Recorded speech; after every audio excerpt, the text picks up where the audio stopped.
লোকালয়ে এসে ৬ বিঘা জমির ধান তছনছ করল হাতির দল। এমনিতেই বৃষ্টির অভাবে ধানের ফসল কম, তার উপর হাতির দলের উৎপাতে অতিষ্ঠ সাকুয়াছড়া ১ নম্বর গ্রাম পঞ্চায়েতের উত্তর ডাঙ্গাপাড়া ডুডুয়া ব্রিজ সংলগ্ন এলাকার কৃষকেরা।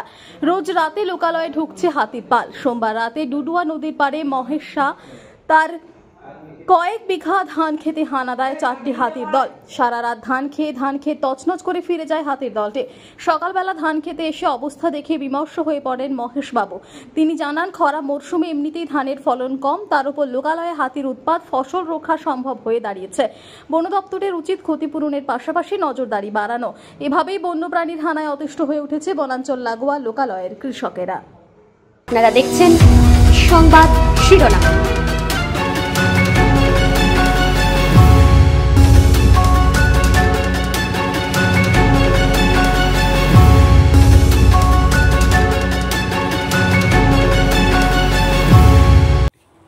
গতকাল রাত্রেবেলা ৪টা হাতি প্রবেশ করে, ৪টা হাতি আসার পর আমাদের ৬ বিঘা জমির মধ্যে পুরোটা একদম তছনছ করে একদম শেষ করে দেয়। আপনি কখন জানতে পারলেন যে হাতি ঢুকেছে? আমরা আজ সকালবেলায় জানতে পারি। আমার এক তালমশাই ছিল এখানে, উনি সকালবেলা গিয়ে বলে তোমাদের ধান তো সমস্ত হাতি খাই ফেলছে। তারপরে এসে দেখি যে পরিস্থিতি। আমরা কৃষক মানুষ, এই কৃষিকাজ করেই আমাদের চলে। হ্যাঁ, আমরা যদি দেখতাম যে নষ্ট হচ্ছে, আমরা যদি বন দপ্তরে ফরেস্টের তীরবর্তী অঞ্চলে যদি বসবাস করতাম বা ধান সেখানে থাকতো, তাহলে একটা ব্যাপার আলাদা ছিল। আমরা কিন্তু একদম পুরো গ্রামীণ এলাকায় থাকি, সেখানে এসে যদি এরকম একটা হাতি অত্যাচার করে তাহলে আমরা কীভাবে বাঁচব? কি চাইছেন তাহলে আপনারা?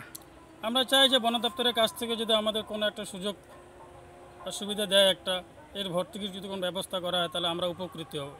আচ্ছা, বন দপ্তর কি এখানে টহলদারি করে? না, সেরকম তো আমরা দেখি না আজ পর্যন্ত। তো কি চাইছেন? আমরা চাচ্ছি যে বন দপ্তর অফিস থেকে যাতে মাঝে মধ্যে আসে, কারণ আমার মতন কৃষক এই পাড়ায় এই এলাকায় প্রচুর রয়েছে। আজকে আমার হয়েছে, কালকে আরেকজনের হবে। এইভাবে যদি থাকে তাহলে আমাদের এবার বুঝতে পারছেন যে কৃষকের কি অবস্থা গেছে। ধান লাগানোর পর আমরা পর্যাপ্ত পরিমাণে জল পাই না, সেচ দিয়ে ধানগুলো কি উঠানো হয়েছে, এর মাঝে দিয়ে যদি এরকম একটা নষ্ট হয়ে যায় তাহলে আমরা কি করে বাঁচবো? আমাদের সংসার কি করে চলবে? আপনার নাম? আমার নাম মহেশ শাহ।